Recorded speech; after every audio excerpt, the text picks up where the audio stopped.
Assalamualaikum warahmatullahi wabarakatuh. Pada video ini dibahas tentang sebaran percontohan. Sebaran percontohan memainkan peran yang sangat penting dalam analisis statistik dan pengambilan keputusan. Perhatikan pada gambar. Contoh adalah sekumpulan peubah acak X1 sampai Xn. Maka statistik yang merupakan fungsi dari contoh juga bersifat acak. Nah, sebaran dari statistik disebut sebagai sebaran percontohan. Kemampuan untuk menentukan sebaran statistik ini merupakan bagian penting dalam membangun dan mengevaluasi suatu prosedur statistik. Kemudian yang perlu diperhatikan bahwa terdapat perbedaan antara sebaran populasi dari mana contoh tersebut diambil dan sebaran dari statistik contoh. Secara umum, suatu populasi memiliki sebaran yang disebut sebagai sebaran populasi yang biasanya tidak diketahui, sedangkan statistik memiliki sebaran percontohan yang biasanya berbeda dari sebaran populasi. Berikut beberapa definisi yang terkait dengan sebaran percontohan. Definisi pertama, contoh acak berukuran N dari suatu populasi adalah himpunan dari N peubah acak X1 sampai Xn yang diamati yang bersifat bebas stokastik dan identik. Kemudian definisi kedua, suatu fungsi T dari N peubah acak X1 sampai Xn yang diamati dan tidak tergantung pada parameter yang nilainya tidak diketahui disebut sebagai statistik. Sebagai contoh statistik antara lain rataan contoh, median contoh, dan rakam contoh. Perhatikan ketika kita mengambil contoh acak, terdapat keragaman gak pada pengambilan contoh. Yaitu ketika kita memilih contoh yang lain dari populasi yang sama, nilai statistik akan berbeda pada contoh yang berbeda. Dengan demikian, statistik contoh merupakan peubah acak dan memiliki sebaran. Agar kita dapat mempelajari perilaku dari statistik contoh, kita harus mengidentifikasi sebaran peluangnya. Definisi ketiga, sebaran peluang suatu statistik contoh disebut sebagai sebaran percontohan. Perhatikan contoh berikut, misalkan suatu populasi terdiri dari angka 1, 2, 3, 4, dan 5. Dari populasi ini diambil contoh berukuran 3 tanpa pemulihan. Tentukan sebaran percontohan bagi rataan contoh. Pertama, dibuat dulu daftar semua kemungkinan contoh yang terpilih. Perhatikan pada tabel, terdapat 10 kemungkinan contoh yang terpilih dari populasi tersebut. Kemudian pada setiap contoh yang terpilih, tentukan nilai rataannya.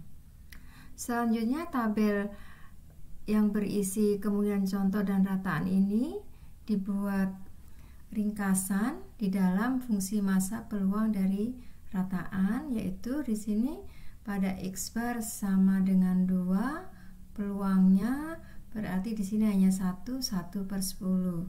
Dan seterusnya untuk X bar yang nilainya 4, di sini juga hanya 1, peluangnya 1 per 10. Kemudian perhatikan pada gambar di bawah, pada gambar kiri populasinya ini mempunyai sebaran seragam, semua mempunyai peluang sama, yaitu 0,2, sedangkan sebaran dari contoh tampak di sini sudah berbeda dengan sebaran populasinya.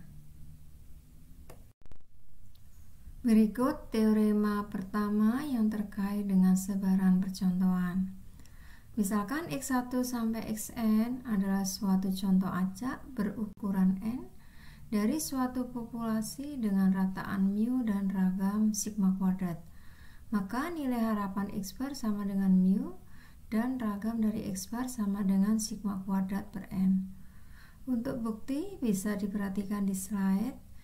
Dalam pembuktian nilai harapan X bar dan ragam X bar ini menggunakan konsep dari sifat, nilai harapan, dan ragam. Kemudian yang istimewa dalam pembuktian ini adalah bahwa X1 sampai Xn ini adalah contoh acak sehingga memenuhi sifat bebas stokastik, dan kebetulan di sini rataan dan ragamnya sama, jadi bebas stokastik dan identik, sehingga pembuktiannya menjadi lebih sederhana. Yang penting diperhatikan bahwa ragam dari setiap perubahan acak X1 sampai Xn ini sama, yaitu sigma kuadrat, sedangkan ragam dari rataan X bar adalah sigma kuadrat per N, dan tentunya nilainya jauh lebih kecil daripada ragam populasi ketika N-nya ini lebih besar sama dengan 2. Selanjutnya kita bahas tentang implikasi dari teorema 1, yaitu bahwa rataan contoh akan menjadi lebih terandal sebagai penduga mu bila ukuran contoh semakin besar. Perhatikan teorema Chebyshev yang menyatakan bahwa peluang dari simpangan mutlak X bar terhadap mu X bar kurang dari K sigma X bar nilainya akan lebih besar sama dengan 1 minus 1 per K pangkat 2. Misalkan kita ambil suatu bilangan epsilon yang lebih besar 0 dan epsilon sama dengan K sigma per akar N.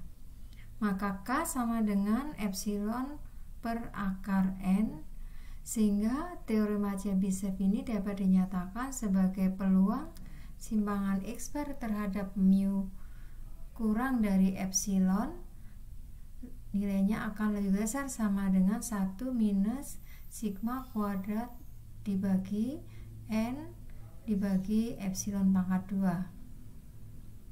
Sehingga untuk sembarang nilai epsilonnya lebih besar 0, peluang beda antara X bar dengan mu lebih kecil epsilon akan mendekati 1 dengan memilih ukuran contoh N yang cukup besar.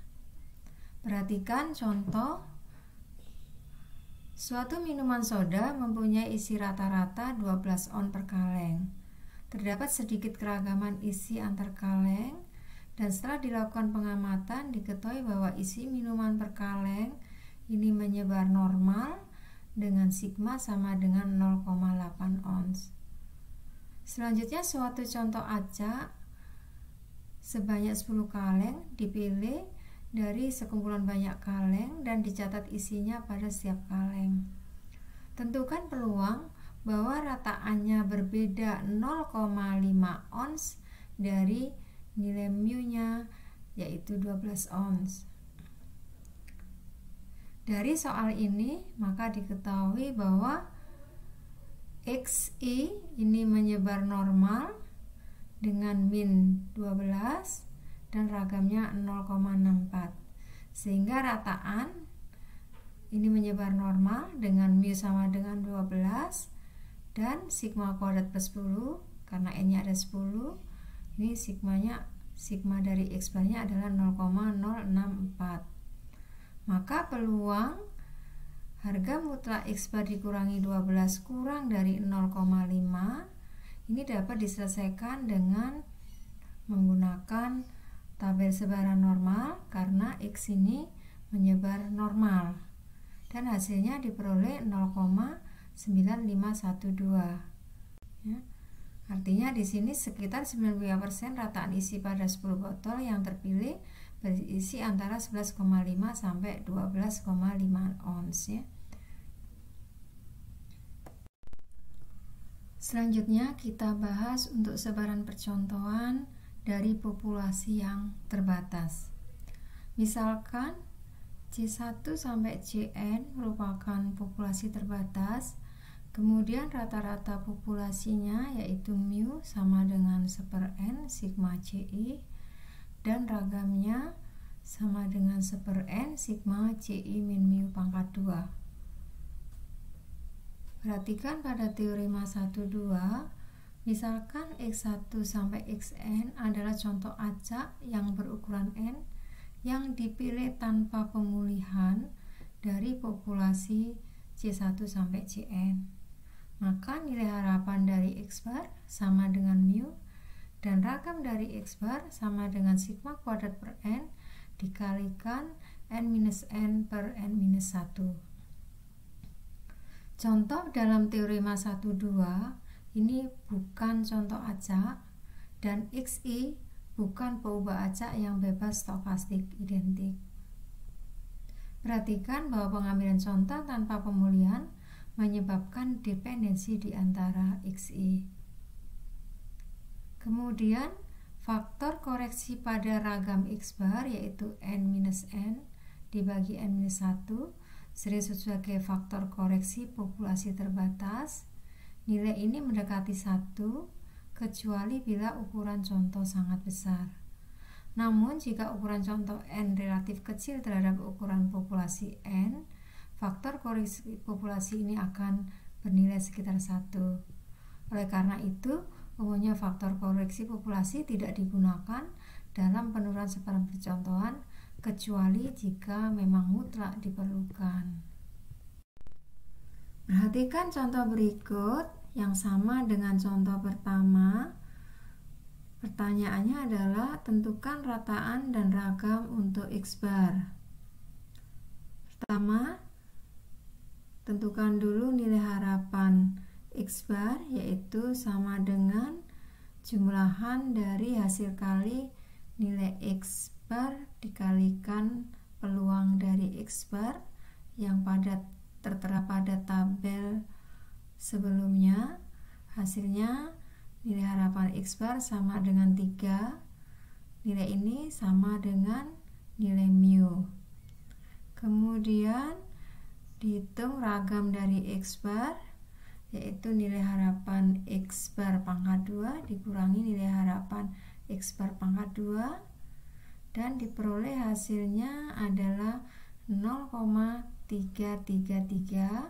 Nilai ini sama dengan sigma kuadrat per N dikalikan N besar dikurangi N dibagi N besar dikurangi 1.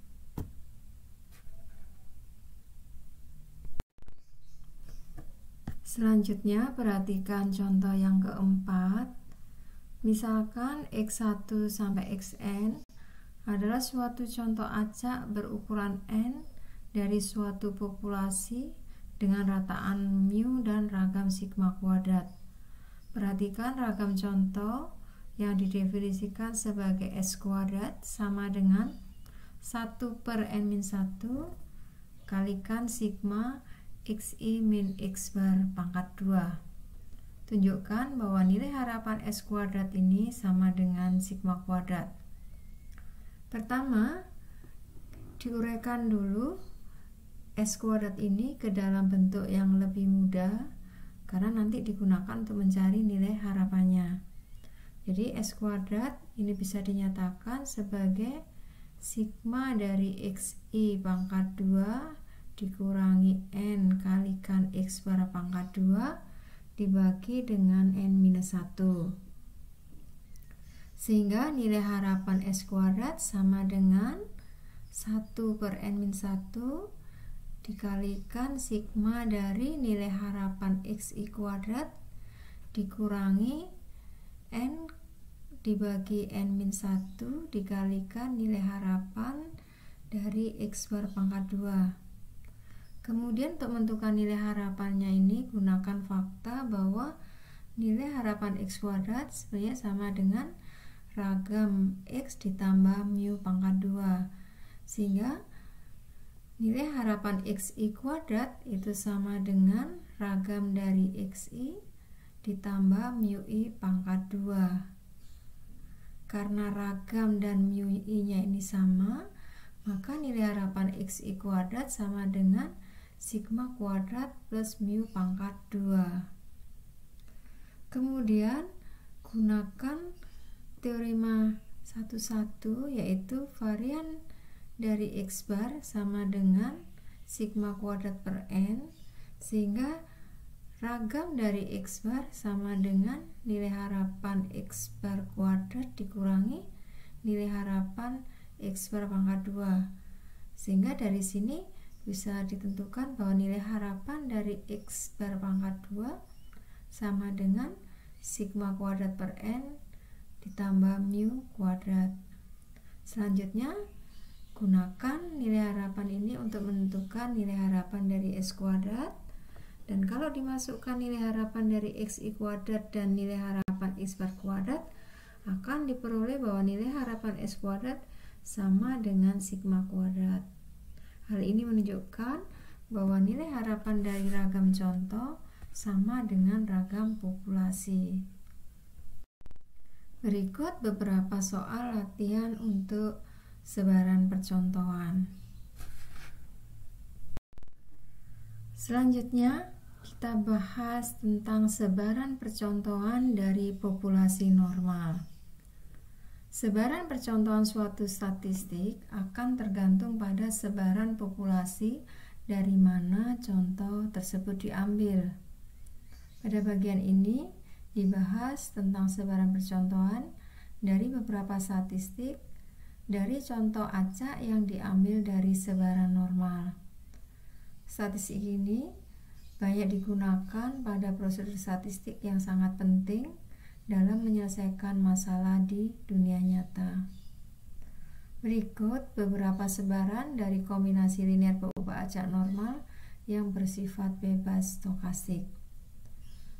Teorema 21 yaitu misalkan X1 sampai Xn dengan Xi menyebar normal, nilai tengahnya mu i dan ragamnya sigma i kuadrat yang bersifat bebas stokastik untuk I1 sampai N.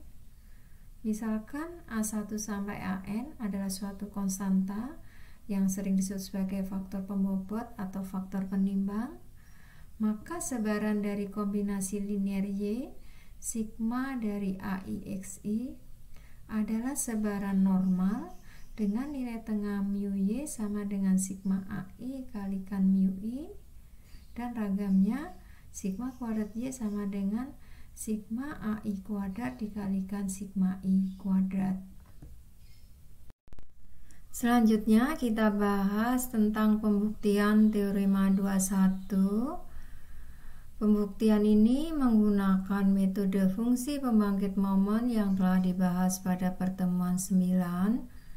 Diketahui bahwa perubahan acak XI menyebar normal dengan nilai tengah mu I dan ragamnya sama dengan sigma I kuadrat, maka momen dari XI sama dengan E pangkat mu IT plus sigma I kuadrat kalikan T kuadrat dibagi 2. Kemudian kita tentukan fungsi pembangkit momen untuk perubahan acak Y, yaitu MYT sama dengan nilai harapan dari E pangkat T kalikan Y, Y-nya diganti dengan sigma AI XI.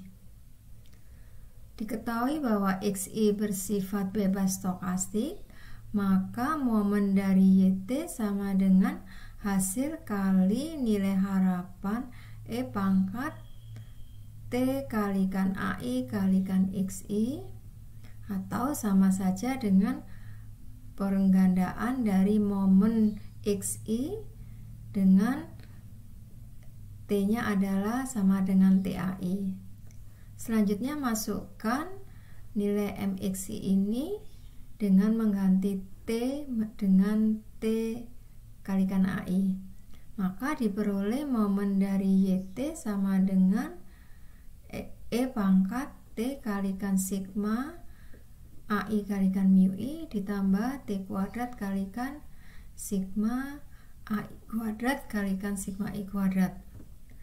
Momen Y ini adalah momen dari sebaran normal dengan mu Y-nya sama dengan sigma AI kalikan mu I dan ragamnya sama dengan sigma AI kuadrat kalikan sigma I kuadrat.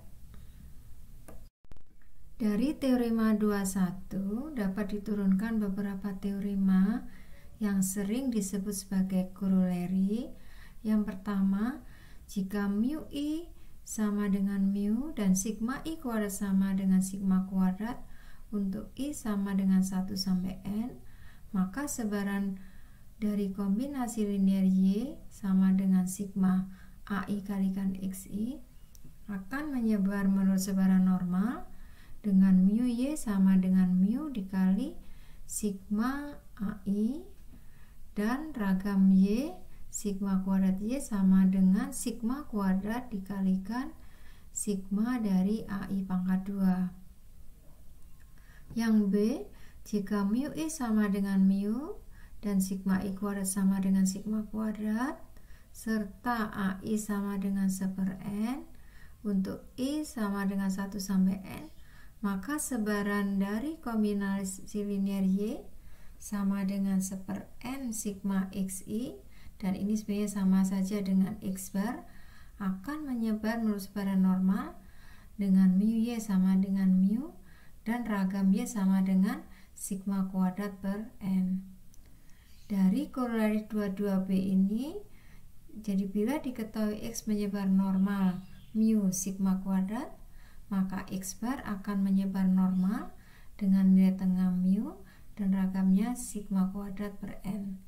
Sehingga kalau digunakan transformasi Z baku, maka nilai Z-nya adalah sama dengan X bar dikurangi mu dibagi dengan sigma per akar N. Ini akan menyebar normal 0, 1. Perhatikan contoh berikut. Diketahui bahwa suatu perusahaan yang memproduksi mobil hybrid mengklaim bahwa rata-rata jarak tempuh untuk 1 galon gas adalah 60 mil dengan simpangan baku 4 mil per galon. Suatu contoh acak berukuran 16 mobil diketahui rata-ratanya 57 mil per galon. Jika klaim perusahaan itu benar, berapa peluang suatu contoh akan kurang dari atau sama dengan 57 mil per galon? Kemudian, asumsi apa yang harus dipenuhi agar kesimpulan ini berlaku? Pertama, diketahui bahwa X bar menyebar normal dengan mu sama dengan 60 dan sigma dari X bar adalah 16/16, jadi sama dengan 1. Maka peluang X bar lebih kecil 57 sama dengan peluang Z lebih kecil sama dengan -3 sama dengan 0,001. Karena peluang nilai rata-rata contoh acak dari 16 mobil akan kurang dari 57 mil per galon ini cukup kecil, maka disimpulkan bahwa klaim perusahaan yang mengklaim sebesar 60 mil per galon itu sangat mungkin tidak benar. Adapun asumsi yang harus dipenuhi bahwa contoh acak sebesar 16 pengukuran ini berasal dari populasi normal agar dapat diterapkan koroleri 2.2b. Perhatikan contoh 5, yaitu diketahui suatu mesin pengisi botol dapat diatur sehingga mengeluarkan rata-rata mu ons per botol. Misalkan pengubah acak Y menyatakan isi pada setiap botol. Berdasarkan hasil amatan diketahui bahwa isi yang dikeluarkan oleh mesin menyebar normal dengan sigma sama dengan 1 ons. Yang menjadi pertanyaan adalah berapa besarnya ukuran contoh jika diinginkan nilai rataan Y itu berada dalam 0,3 ons dari mu dan mempunyai peluang sebesar 0,95. Jadi pada kasus di sini, ini yang diminta adalah menentukan ukuran R agar peluang dari simpangan mutlak Y bar terhadap mu-nya lebih kecil 0,3 itu sebesar 0,95. Jadi diketahui di sini bahwa Y bar menyebar normal dengan nilai tengah mu dan ragamnya adalah sigma kuadrat per N, yaitu sama dengan 1/N. Kemudian masukkan nilai-nilai ini ke dalam peluang dari simpangan mutlak Y bar dikurangi mu lebih kecil sama dengan 0,3, maka akan diperoleh Di sini peluang Z di antara minus 0,3 kalikan akar N sampai 0,3 kalikan akar N ini sama dengan 0,95. Kalau dilihat dari tabel normal, diketahui bahwa peluang Z di antara minus 1,96 sampai 1,96 ini adalah 0,95. Sehingga 0,3 akar N sama dengan 1,96, maka N akan sama dengan 42,68. Dalam prakteknya kita tidak mungkin ukuran contoh ini merupakan bilangan pecahan sehingga bisa dibulatkan ke 42 atau 43, hanya peluangnya akan berbeda sedikit dari 0,95.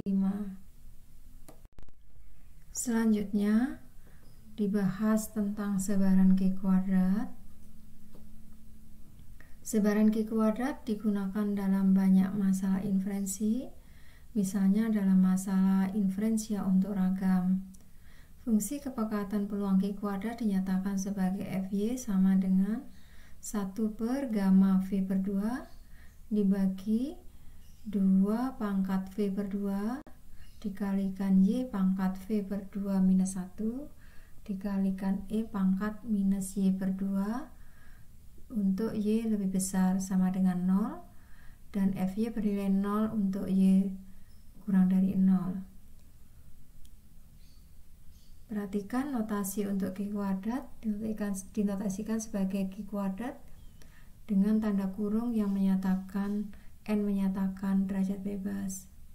Sebaran Q kuadrat adalah kasus khusus dari sebaran gamma dengan alfa sama dengan N per 2 dan beta sama dengan 2, sehingga fungsi pembangkit momennya adalah 1 min 2 kalikan T pangkat minus N per 2. Nilai harapan dari sebaran Q kuadrat adalah N dan ragamnya sama dengan 2 kali N. Jadi rataannya sama dengan derajat bebasnya dan ragamnya 2 kali derajat bebasnya. Perhatikan teorema 23. Misalkan X1 sampai Xk bersifat bebas stokastik menyebar Q kuadrat dengan derajat bebas masing-masing N1 sampai Nk, maka V sama dengan sigma dari Xi ini akan menyebar Q kuadrat dengan derajat bebasnya adalah N1 plus N2 sampai plus Nk. Untuk pembuktiannya bisa menggunakan fungsi pembangkit momen, yaitu momen dari V sama dengan hasil kali momen dari Q kuadrat yang ke Xi, sehingga diperoleh sama dengan 1 min 2T pangkat minus sigma Ni per 2. Ini adalah momen dari sebaran Q kuadrat dengan derajat bebas sigma Ni. Perhatikan teorema 24. Teorema ini terkait dengan sifat dari sebaran Q kuadrat. Misalkan X1 dan X2 bebas stokastik dan diketahui X1 menyebar Q kuadrat dengan derajat bebas N1, sedangkan Y sama dengan X1 plus X2 menyebar Q kuadrat dengan derajat bebas N dengan N lebih besar dari N1. Maka X2 sama dengan Y minus X1 mempunyai sebaran Q kuadrat dengan derajat bebas N dikurangi N1.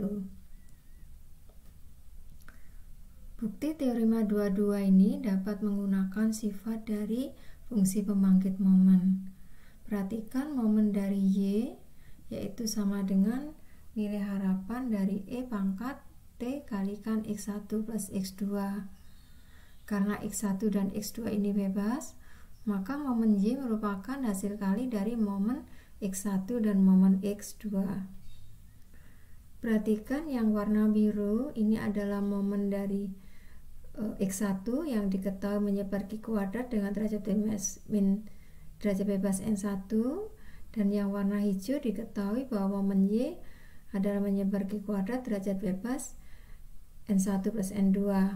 Maka momen dari X2 yaitu adalah 1 min 2T pangkat minus N2 per 2. Dan ini adalah momen dari sebaran Q kuadrat dengan derajat bebas N minus N1.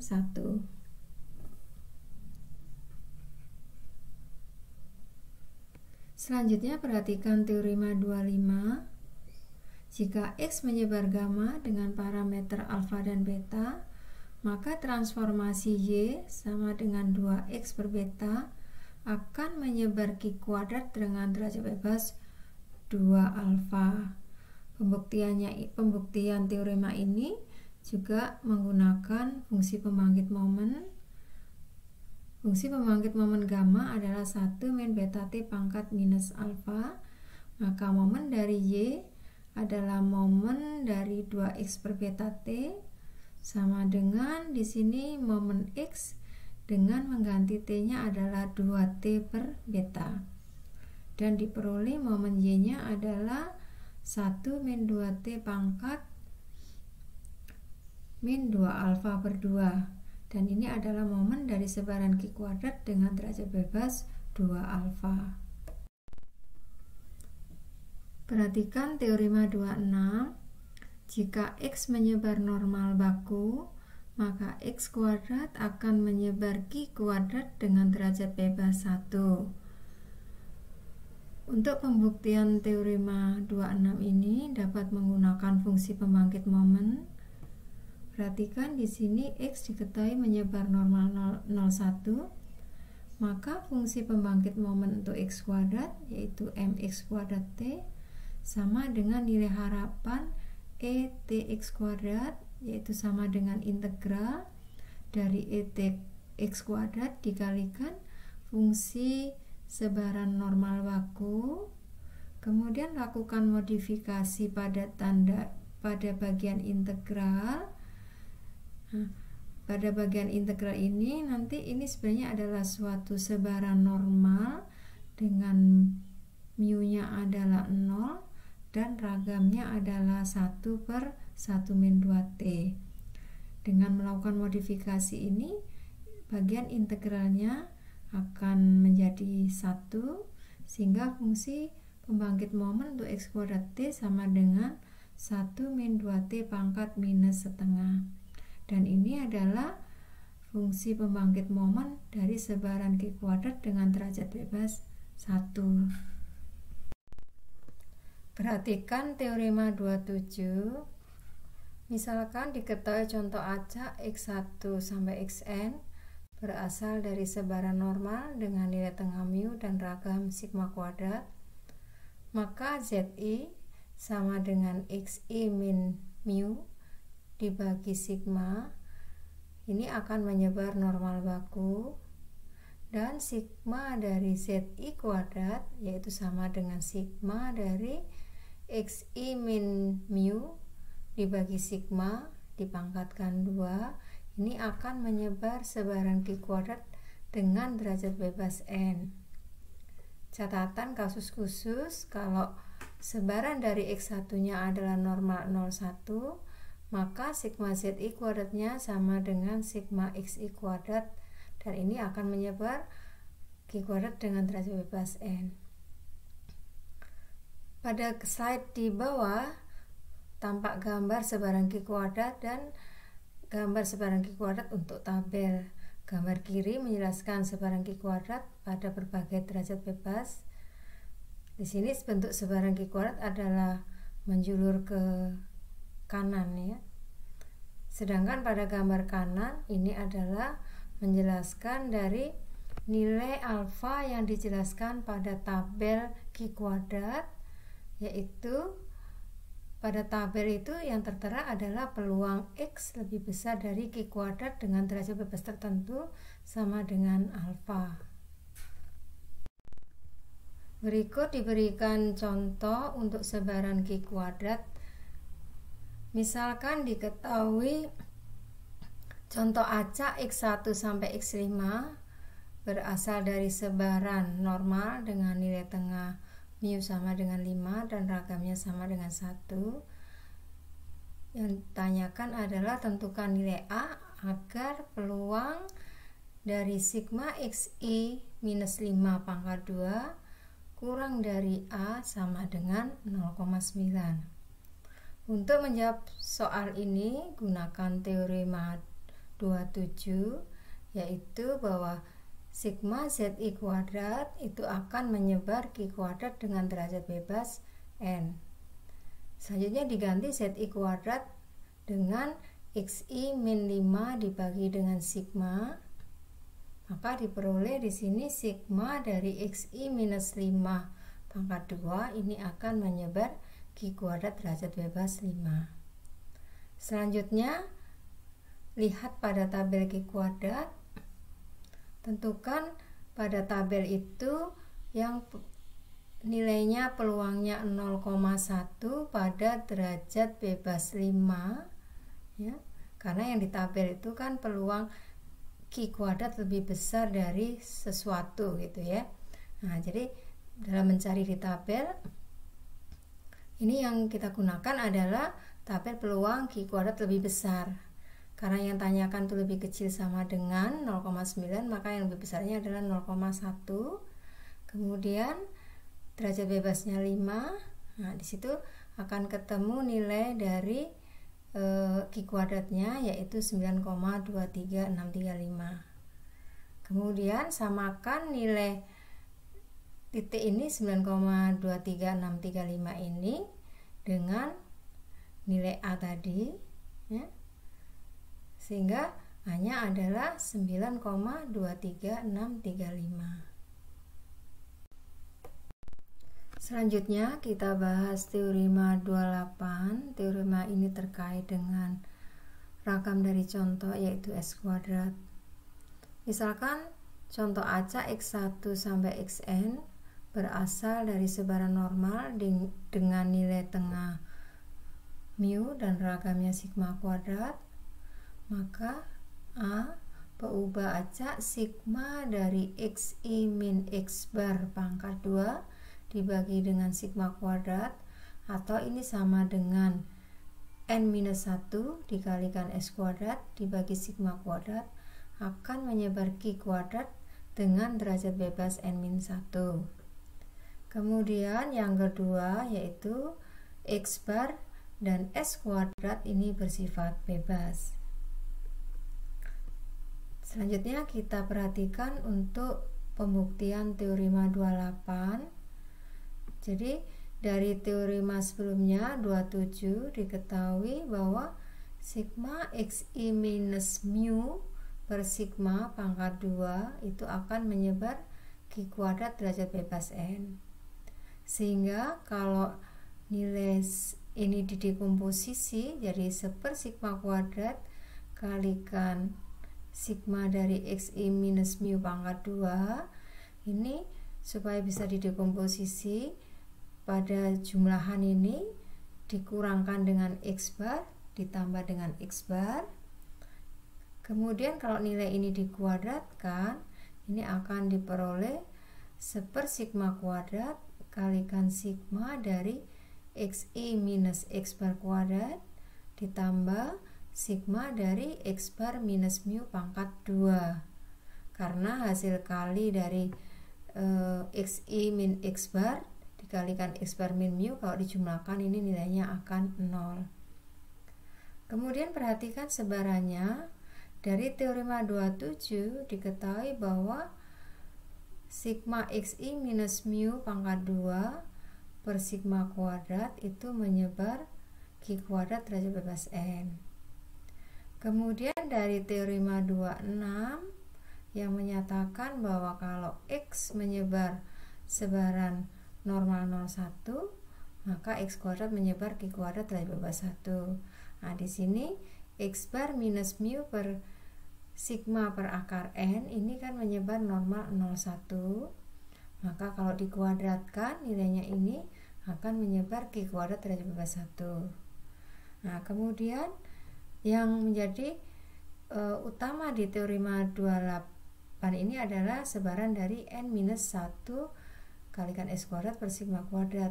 Dengan menggunakan teorema 24 yang menjelaskan tentang penjumlahan atau pengurangan sebaran Q kuadrat, maka dari sini dapat diketahui karena dari teorema 27 ini sigma xi minus mu pangkat 2 per sigma kuadrat menyebar Q kuadrat dari bebas n, dan x bar minus mu per sigma per akar n pangkat 2 ini menyebar sebaran Q kuadrat derajat bebas 1, maka n minus 1 kalikan s kuadrat per sigma kuadrat akan menyebar Q kuadrat derajat bebas n min 1. Kemudian untuk bukti B ini tidak dibahas karena agak rumit, memerlukan sifat dari sebaran normal ganda. Nah, bukti yang sederhana memang menggunakan fungsi pembangkit momen dari x bar dan vektor dari xi min x bar, xn min x bar ya. Nah, fungsi pembangkit momen ini antara x bar dan vektor ini bersifat bebas karena s kuadrat itu merupakan fungsi dari vektor x1 min x bar sampai xn min x bar, maka s kuadrat ini akan bebas dengan x. Perhatikan contoh ke-7. Misalkan suatu contoh acak x1 sampai x10 ini berasal dari sebaran normal mu dengan ragam 0,8. Tentukan bilangan positif A dan B sehingga peluang dari S kuadrat di antara A sampai B ini bernilai 0,9. Untuk menjawab pertanyaan ini digunakan teorema 28, yaitu diketahui bahwa n-1 kali S kuadrat per sigma kuadrat ini menyebar Q kuadrat derajat bebas n-1. Maka peluang S kuadrat di antara A sampai B ini dilakukan modifikasi agar bentuk S kuadratnya menjadi bentuk n-1 kali S kuadrat per sigma kuadrat, maka semua ruas dikalikan dengan n-1 dan dibagi dengan sigma kuadrat, maka akan menjadi peluang Q kuadrat di antara n-1A per sigma kuadrat sampai n-1 kalikan B per sigma kuadrat. Selanjutnya untuk menentukan nilai A dan B ini harus dilihat dulu tabel Q kuadrat. Untuk yang bagian, karena yang diminta ini adalah peluangnya 0,9, maka untuk bagian yang kanan yaitu n-1b per sigma kuadrat ini harus dilihat di tabelnya adalah Q kuadrat 0,05 dengan derajat bebas 9, karena di tabel itu yang disediakan adalah peluang X lebih besar Q kuadrat ya. Maka di sini diperoleh nilainya adalah 16,919, kemudian lakukan substitusi untuk nilai n dan sigmanya, sigma kuadratnya, maka akan diperoleh 1,5. Sedangkan ruas kiri ini n-1 kalikan A per sigma kuadrat, ini untuk melihat di tabelnya dilihat pada tabel Q kuadrat 0,95 pada derajat bebas 9. Nah, di sini diperoleh A sama dengan 0,295,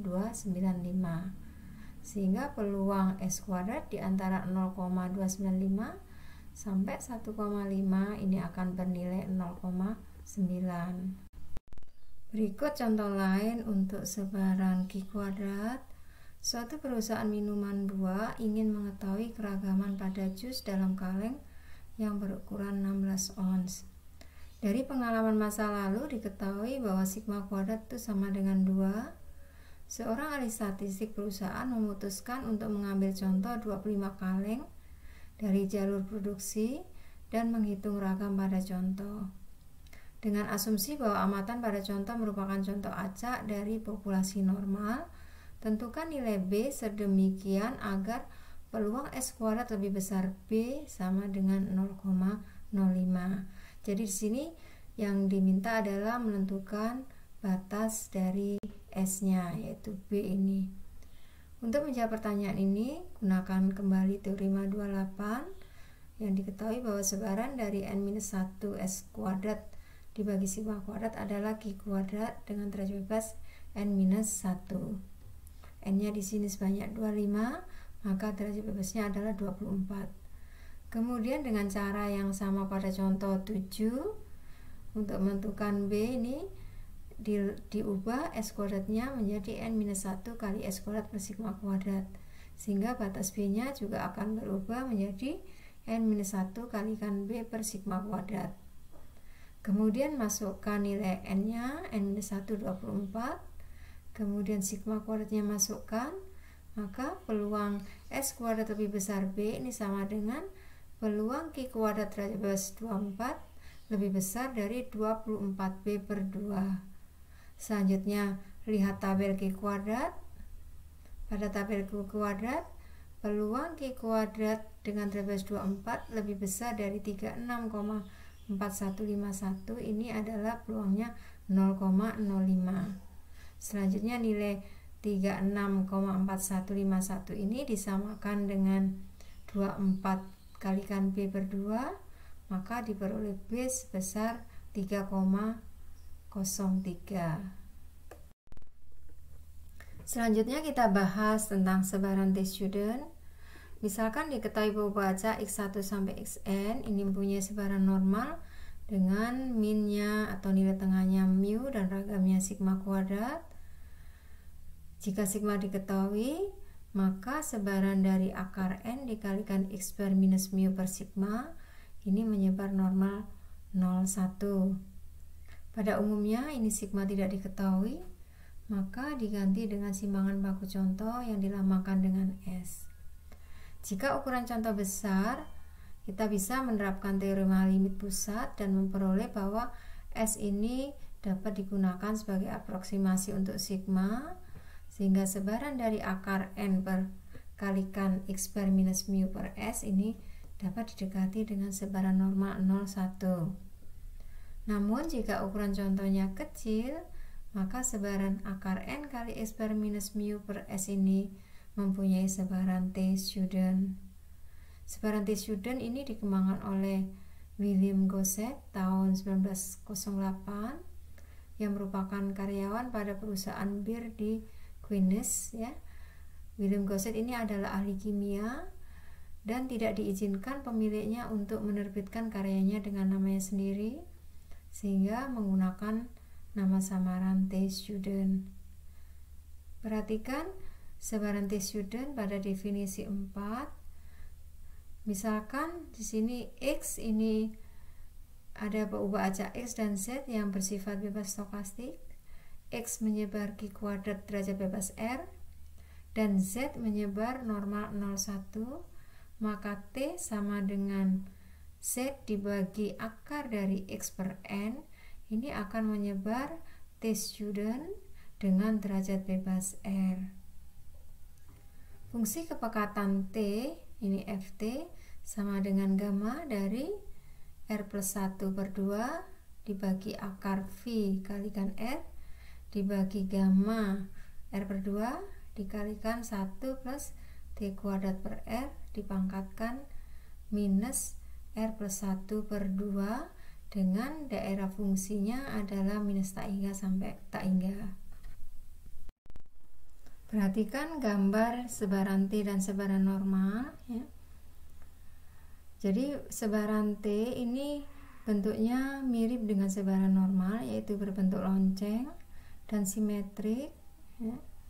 Kemudian yang jadi khas dari sebaran T adalah ekornya agak panjang, makanya sering disebut sebagai sebaran yang heavy tail.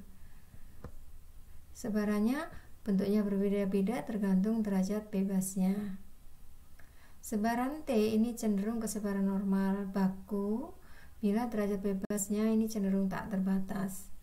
Dan ada buku yang menyatakan bahwa sebaran normal baku ini memberikan hampiran yang baik pada sebaran T untuk ukuran contoh sekitar 30 atau lebih tentunya, ya.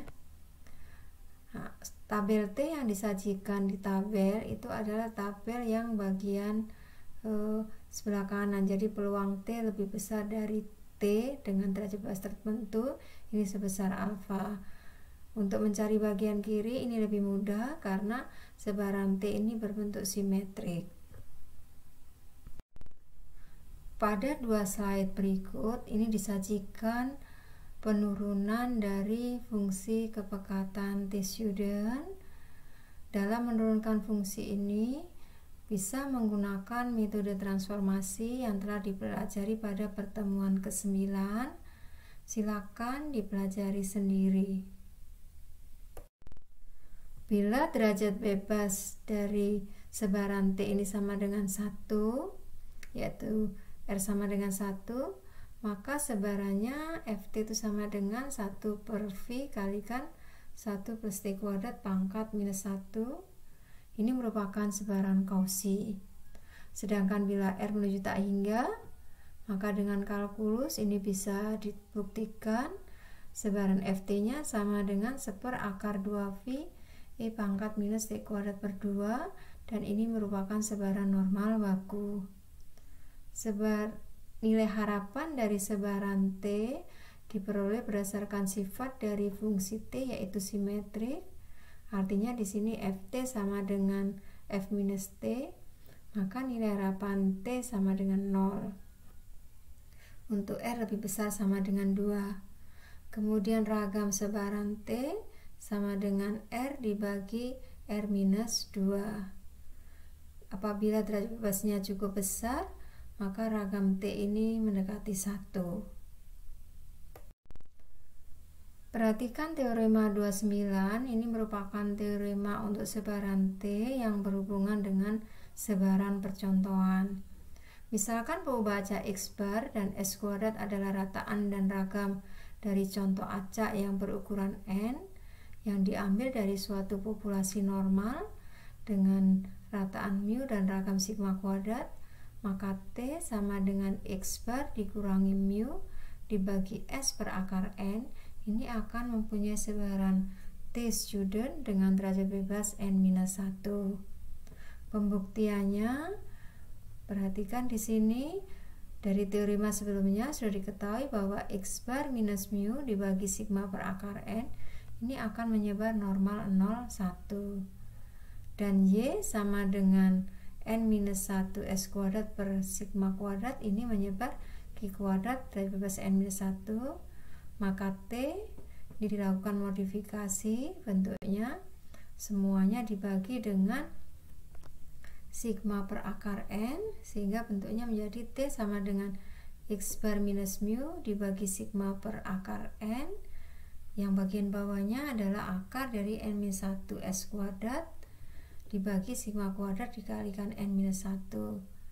Pada bagian atas, pembilangnya X bar minus mu per sigma per akar N ini akan menyebar normal 01 atau dilambangkan Z di sini. Kemudian yang bagian bawah itu menyebar Q kuadrat dari bebas N-1 dibagi dengan derajat bebasnya, diakarkan. Ini adalah sebaran T dengan derajat bebas N-1. Catatan untuk sebaran T, N merupakan derajat bebas, namun jika contoh acak berukuran N, maka derajat bebas yang sesuai adalah N-1. Perhatikan kembali teorema 28. Berikut adalah contoh aplikasi sebaran T untuk sebaran percontohan. Misalkan suatu perusahaan pembuat sekring mengklaim bahwa dengan kelebihan beban 20%, sekring akan meledak dalam waktu rata-rata kurang dari 10 menit. Untuk menguji klaim ini, suatu contoh acak yang berukuran 20 sekring, kemudian pada sekring tersebut diberi beban lebih dari 20%, dan rata-rata waktu yang dibutuhkan untuk meledak adalah 10,4 menit dengan simpangan baku contoh 1,6 menit. Diasumsikan bahwa data merupakan contoh acak dari populasi normal. Apakah hasil dari amatan contoh ini cenderung mendukung atau membantah klaim perusahaan? Dari soal diketahui bahwa X bar sama dengan 10,4, S-nya sama dengan 1,6, N-nya sama dengan 20, dan mu adalah sama dengan 10. Sehingga di sini nilai T-nya adalah X bar dikurangi mu dibagi S per akar N diperoleh 1,118. Adapun derajat bebas untuk sebaran T adalah N-1 sama dengan 19. Dari tabel sebaran T dengan derajat bebas 19 diperoleh bahwa peluang T lebih besar 1,328 sama dengan 0,10. Sedangkan dari data diperoleh T sama dengan 1,118 dan nilai ini lebih kecil daripada T 0,10 pada derajat bebas 19, yaitu tadi nilainya 1,328, dan peluang 0,1 ini cukup besar. Jadi kesimpulannya, data ini mendukung klaim perusahaan. Selanjutnya kita bahas satu sebaran lagi, yaitu sebaran F. Sebaran F ini dikembangkan oleh Ronald Fisher untuk mempelajari perilaku dua ragam dari contoh acak yang diambil dari dua populasi normal yang saling bebas. Sebaran ini diberi nama sebaran F sebagai penghormatan terhadap penemunya Ronald Fisher. Dalam masa terapan, misalnya, digunakan untuk mengetahui apakah ragam dari dua populasi ini sama atau tidak berdasarkan nilai amatan dari contoh acak dari dua populasi. Perhatikan pada definisi 4 yang menjelaskan tentang sebaran F. Misalkan pengubah acak X dan Y bersifat bebas stokastik, X menyebar sebaran Q kuadrat derajat bebas M, dan Y menyebar sebaran Q kuadrat dengan derajat bebas N, maka V sama dengan X dibagi M dibagi Y dibagi N, maka V ini akan punya sebaran F dengan derajat bebas pembilang adalah M dan derajat bebas penyebutnya adalah N, dan dinotasikan sebagai F kurung M, N. Fungsi kepekatan dari sebaran F adalah Fv sama dengan gamma dari M plus N per 2 dibagi gamma M per 2 dibagi lagi gamma M N per 2 dikalikan M per N pangkat M per 2 dikalikan V pangkat M per 2 minus 1 dikalikan 1 plus M per N kalikan V pangkat minus M plus N per 2 dengan daerah V adalah lebih besar 0. Pada gambar kiri adalah sebaran F dengan derajat bebas yang berbeda-beda. Sebaran F ini menjulur ke kanan. Kemudian gambar kanan itu adalah nilai F alfa dengan dB pembilang dan dB penyebut tertentu. Pada tabel F yang disajikan adalah peluang F lebih besar dari F alfa dengan dB tertentu. Kemudian ada catatan di sini, yaitu ada hubungan antara F alfa dengan derajat bebas M N itu sama dengan 1 per F1 min alfa derajat bebas NM. Pada dua slide berikut disajikan penurunan sebaran F. Penurunan sebaran ini menggunakan metode transformasi yang telah dibahas pada pertemuan 9. Silakan untuk dipelajari sendiri. Nilai harapan dari sebaran F yaitu sama dengan N dibagi N-2. Jadi nilai harapan ini tergantung dari derajat bebas penyebutnya.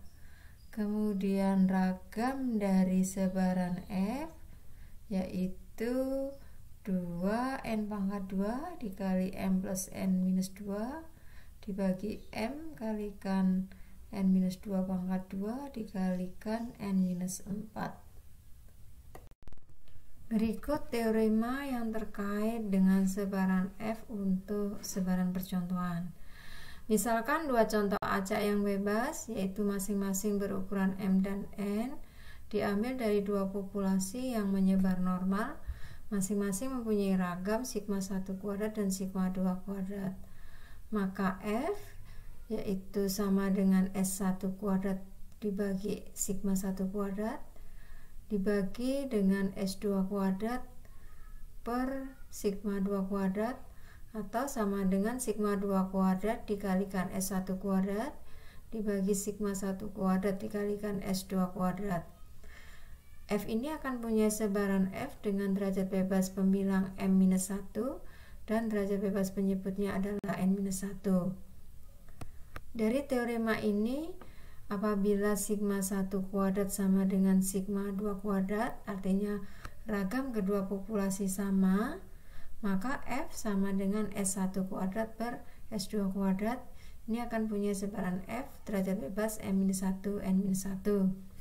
Untuk pembuktiannya bisa menggunakan teorema 28, yaitu bila dimisalkan X sama dengan M-1 kalikan S1 kuadrat per sigma 1 kuadrat, ini akan punya sebaran G kuadrat derajat bebas M-1. Misalkan lagi Y sama dengan N-1 kali S2 kuadrat per sigma 2 kuadrat, ini akan mempunyai sebaran G kuadrat derajat bebas N-1. Kemudian berdasarkan teorema 29, jika X dan Y bebas stokastik, maka F yaitu sama dengan X dibagi M-1 dibagi Y dibagi N-1, dan ini sama dengan sigma 2 kuadrat kalikan S1 kuadrat dibagi sigma 1 kuadrat dibagi S2 kuadrat. Ini akan punya sebaran F derajat bebas M-1 dan N-1.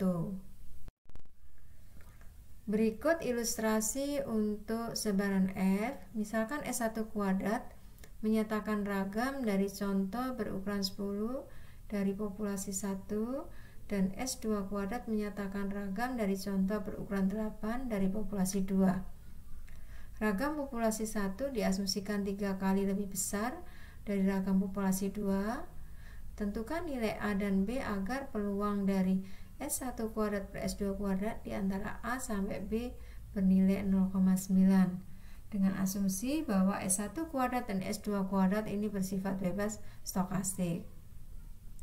Dari soal ini diketahui bahwa sigma 1 kuadrat sama dengan 3 sigma kuadrat, kemudian M-nya sama dengan 10 dan N sama dengan 8. Maka F sama dengan S1 kuadrat per 3 S2 kuadrat. Ini akan mempunyai sebaran F dengan derajat bebas 9 dan 7. Peluang F di antara F tabel 0,95 derajat bebas 9 dan 7 sampai F 0,05 derajat bebas 9 dan 7 ini sama dengan 0,9. Karena umumnya tabel F itu tidak tersedia untuk alfa 0,95, maka bisa digunakan nilainya menggunakan 1 per F 0,05 derajat bebas 7 dan 9. Kemudian dari tabel diketahui bahwa F 0,05 derajat bebas 9 dan 7 ini adalah 3,68, dan F 0,05 derajat bebas 7 dan 9 ini adalah sama dengan 3,29. Maka peluang dari S1 kuadrat per 3 S2 kuadrat ini di antara 1 per 3,29 sampai 3,68, ini sebesar 0,9. Kemudian angka 3 pada penyebut dari S1 kuadrat per S2 kuadrat ini supaya hilang agar menjadi bentuk yang ditanyakan, yaitu S1 kuadrat per S2 kuadrat, maka ruas kiri dan kanan dikalikan dengan 3 dan diperoleh bahwa A adalah 0,912 dan B sama dengan 11,04. Berikut disajikan ringkasan sebaran percontohan dari populasi normal. Misalkan suatu contoh acak berukuran N, yaitu X1 sampai Xn, diambil dari populasi normal dengan nilai tengah mu dan ragam sigma kuadrat maka A, X bar akan punya sebaran normal dengan nilai tengah mu dan ragamnya sigma kuadrat per N. Yang B, X bar minus mu dibagi sigma per akar N, ini akan menyebar normal 0, 1. Kemudian yang C, X bar minus mu dibagi sigma per akar N dikuadratkan, ini akan punya sebaran Q kuadrat derajat bebas 1. Dan yang D, sigma dari XI min mu per sigma pangkatkan 2, ini akan punya sebaran Q kuadrat derajat bebas N. Kemudian yang E, N minus 1 S kuadrat dibagi sigma kuadrat akan menyebar Q kuadrat derajat bebas N minus 1. Kemudian X bar dan S kuadrat ini bersifat bebas. Kemudian yang GT sama dengan X bar dikurangi mu dibagi S per akar N akan punya sebaran T student dengan derajat bebas N minus 1. Yang H, F yaitu sama dengan sigma 2 kuadrat kalikan S1 kuadrat dibagi dengan sigma 1 kuadrat dikalikan S2 kuadrat, ini akan punya sebaran F dengan derajat bebas M-1 N-1. Berikut adalah beberapa soal latihan yang terkait dengan sebaran percontohan.